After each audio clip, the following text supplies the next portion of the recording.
Assalamualaikum, mari kita bersujud dan berzikir wa atubu ilaih. Bab 41-42. Montir cantik milik CEO. Momi. Belum selesai keterkejutan Leo, Nyonya Inara sudah masuk ke dalam gedung apartemennya, berjalan mendahului Leo tanpa bicara sepatah kata pun, namun kemarahan jelas terpancar dari kedua sorot matanya. "Mom, ngapain Mom kesini?" tanya Leo berjalan cepat mengekor di belakang mominya. "Cek, memangnya tidak boleh. Lagi pula salahmu sendiri kenapa tidak langsung pulang, Hem. Kamu lupa apa yang Mom katakan dulu, kamu tidak boleh tinggal di apartemen sampai kamu menikah." Nyonya Inara langsung masuk ke dalam lift begitu pintu lift itu terbuka. Saat di dalam lift ibu dan anak itu saling diam. Pasti Lintang yang sudah menghubungi Momi. Karena letak unit Leo tidak jauh dari lift, setelah keluar dari lift tersebut, Nyonya Inara pun langsung meminta Leo untuk membuka pintu apartemennya. "Momi," ucap Lintang dengan wajah pura-pura terkejut, padahal dalam hatinya dia senang ternyata rencananya berhasil. Setelah ini pasti Nyonya Inara akan memberikan ultimatum pada Leo, dan tentunya akan melarang Leo berhubungan dengan wanita itu lagi. "Lintang, bawakan Momi minum. Emosi ini membuatku haus," ucap Nyonya Inara pada Lintang seraya menjatuhkan bokongnya di sofa ruang tamu. "Biar aku saja," ucap Leo. "Tidak perlu. Kamu di sini saja, Momi ingin bicara denganmu." Leo menelan selaivannya, iya, tentu saja dia sudah tahu apa yang akan terjadi selanjutnya. Sementara Lintang sudah buru-buru jalan ke dapur untuk mengambil minuman yang Nyonya Inara minta, Lintang sengaja berjalan cepat, dia ingin melihat dan mendengar bagaimana Nyonya Inara memarahi Leo. "Jelaskan pada Momi. Kenapa kamu membawa montir itu masuk ke apartemenmu?" Leo diam, tidak menampilkan ekspresi apapun, terkejut atau panik sama sekali tidak. Leo menatap mominya begitu dingin, tentu saja karena tidak suka dengan nada bicara sang momi, yang kembali merendahkan Alexandra yang sudah resmi menjadi kekasihnya beberapa menit yang lalu. "Momi sudah katakan, carilah wanita yang sederajat dengan keluarga kita. Momi tidak sudi jika kamu memiliki hubungan dengan montir itu." Leo menarik satu sudut B1 birnya, tersenyum miring sambil menggelengkan kepalanya. "Tapi sayangnya aku sudah sangat mencintai gadis itu, dan aku tidak harus meminta persetujuan Momi untuk bersamanya." "Dek." Nyonya Inara membisu, sekali lagi Leo membangkangnya, karena gadis yang hanya seorang montir itu. "Leo." Pekik Lintang yang baru saja dari dapur dengan membawa segelas air untuk Nyonya Inara, "Kenapa kamu bicara seperti itu dengan Momi? Tidak sopan." Sejujurnya Lintang sama terkejutnya dengan Nyonya Inara, namun jauh di lubuk hatinya ada perasaan tidak rela Leo menjalin hubungan dengan wanita tadi. Leo tidak memperdulikan ucapan Lintang. "Dengar Mom, sekarang aku dan Alexandra sudah resmi berpacaran. Jadi aku harap Momi menghargai pilihanku, dan jika Momi secuil saja mengganggu kekasihku, maka aku tidak segan-segan meninggalkan nama Barus dan hidup tanpa nama Momi dan Dad di belakangku." "Apa maksud kamu? Kenapa bicara seperti itu?" Pekik Nyonya Inara menatap nyalang kedua netra putranya. "Momi tahu kamu menyukai gadis itu karena dia cantik, kan?" Nyonya Inara memang mengakui kecantikan wajah Alexandra, saat pertama kali melihat gadis itu ketika bersama Leo, namun baginya cantik saja tetap tidak cukup, calon menantunya harus dari keluarga terpandang dan tentu jelas bebet, bobotnya. "Kalau kamu menyukainya hanya karena dia cantik, di luar sana masih banyak wanita yang jauh lebih cantik. Momi akan carikan, tapi Momi minta jangan kamu lanjutkan hubungan itu, karena sudah jelas Momi tidak akan pernah merestui kalian." "Terserah apa kata Momi, tapi yang jelas sampai mati pun aku tidak akan pernah melepaskan Alexandra." Setelah mengatakan itu, Leo bergegas menuju kamar untuk mengambil jaket dan kunci mobilnya. Dia sudah tidak tahan berdebat lagi dengan mominya. Ada rasa bersalah dan kecewa melebur menjadi satu. Bersalah karena tidak lagi bisa menuruti keinginan mominya padahal sejak dulu Leo tidak pernah membantah apapun permintaan sang momi. dan kecewa karena mominya tidak menghargai pilihannya padahal baru kali inilah Leo benar-benar merasa sangat jatuh cinta, bahkan ketika dulu dengan Lintang rasa itu tidak sebesar saat ini. Leo kamu mau kemana? Momi belum selesai bicara. Nyonya Inara memekik, kala melihat sang putra keluar dari kamar, dan langsung melewatinya berjalan cepat ke pintu keluar, dan sedetik kemudian tubuh tinggi tegap Leo hilang di balik pintu apartemen tersebut. Aku tidak bisa menyerah pada hubungan ini. Leo sudah berada di dalam mobil pribadinya, melaju membelah jalanan dengan kecepatan sedang. Tentu saja Leo tidak akan menyerah apalagi hubungan dirinya dan Alexandra baru saja dimulai. Apapun rintangannya dia pasti akan bisa melewati itu, jika tetap bersama dengan wanita yang sangat dicintainya, walaupun dengan kaki yang terus tertusuk duri karena harus terus membangkang pada mominya. Alexandra, apakah kau tahu seberapa besar aku mencintaimu? Aku begitu sangat menginginkanmu sampai rasanya ingin mati. Baru kali ini Leo merasakan begitu takut kehilangan, jika saja mominya tidak sesulit itu maka dapat dipastikan pria dewasa itu akan langsung menikahi Alexandra secepat mungkin. Kalau memang kamu sudah yakin dengan perasaanmu maka perjuangkanlah. Cinta itu harus diperjuangkan, nak. Jangan sampai kamu kehilangan untuk kedua kalinya. Sayup-sayup Leo teringat ucapan dedinya saat di perusahaan waktu itu. Ya, dirinya sudah sangat yakin dengan perasaannya, saat ini dan dia akan memperjuangkan cintanya meskipun harus menjadi anak yang durhaka. Lihatlah anak kesayanganmu, Zack. Sudah sangat larut dia baru sampai di rumah.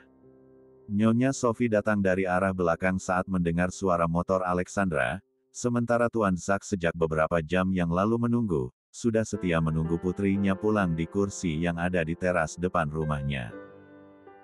Ale tidak menanggapi nyinyiran ibu tirinya itu, Ale lebih memilih mengangkat tangan Dedi Zack lalu mencium dengan hangat punggung tangan kekar namun sudah sedikit berkeriput itu.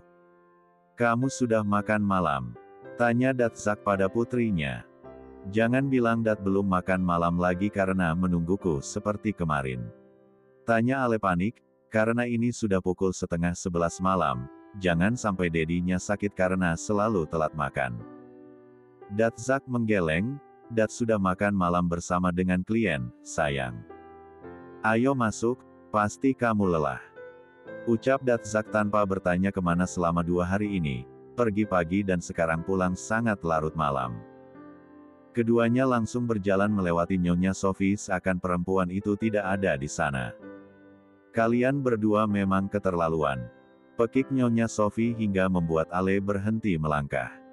Jangan bersikap seolah Anda adalah korban. Aku sudah tahu apa yang Anda lakukan sebelum kecelakaan itu terjadi. Dek. Nyonya Sophie berubah pias, wajahnya pucat bahkan tubuhnya langsung gemetar. Apa maksud kamu? Hah? Jangan bicara sembarangan kamu ya. Pekiknya mencoba untuk tetap tenang, namun keringat dingin sudah jelas terlihat di keningnya yang tidak tertutup surai itu. Kecelakaan apa maksud kamu, sayang? Tanya Tuan Zack yang juga menghentikan langkahnya mengikuti sang putri. Ale hanya tersenyum sinis lalu menatap dengan tatapan membunuh, yang langsung tembus menghunus ke jantung Nyonya Sophie. Gadis itu kembali melangkah namun kali ini menghampiri ibu tirinya. Tunggu saja pembalasanku. Aku akan membuatmu hancur, namun dengan sangat perlahan sampai kau sendiri tidak sempat menyadarinya. Bisik Ale tepat di telinga Nyonya Sophie. Setelah itu Ale pun menjauhkan dirinya untuk melihat raut wajah Nyonya Sophie, dan benar saja raut wajah ibu tirinya itu bukan hanya pucat namun kedua netranya sudah merah dan berembun, seperti orang yang di tengah dilanda ketakutan yang begitu besar. Bab 42. Setelah puas mengatakan hal yang sejak dulu dipendamnya, Ale kembali melenggang masuk menuju kamarnya di lantai 2 tanpa menjawab pertanyaan Dat Zack sebelumnya. Ale sudah berada di dalam kamar namun bukannya langsung membersihkan diri, gadis itu malah berjalan menuju balkon. Air matanya kembali pecah kala mengingat kejadian puluhan tahun silam. Bahkan setelah beberapa tahun berlalu luka itu tetap sama. Luka yang tak kunjung mengering, luka menganga yang terus berdarah-darah hingga kini dari dalam hati seorang anak yang harus kehilangan salah satu orang tuanya dengan cara yang sangat amat tragis. Ale kembali tertunduk, tidak kuat jika terus mengingat pembicaraan yang tidak sengaja dia dengar, hingga membuatnya memiliki niat untuk terus membalas dendam pada ibu tirinya. Flashback on. Malam 1 bulan setelah Nyonya Sophie resmi menjadi ibu tirinya. Malam itu terasa begitu mencekam bahkan bagi Ale yang seorang anak pemberani. Meskipun terlahir sebagai anak perempuan, namun Ale tidak memiliki ketakutan pada apapun. Tapi malam ini suara petir yang menggelegar, ditambah derasnya hujan diiringi dengan sapuan angin yang begitu kencang, mampu membuat Ale merasa ketakutan untuk pertama kalinya. Dengan tergesa dan tubuh yang gemetar, anak perempuan berusia 6 tahun lebih itu pun berlari dari lantai 2 kamarnya menuju lantai 1, berharap ada seseorang yang bisa menenangkannya untuk beberapa menit saja. Seseorang yang dimaksud Ale tentu saja sang Dedi. Apalagi ini sudah pukul 12:30 malam, tidak mungkin Ale bisa kembali terlelap dengan perasaan ketakutan seperti ini.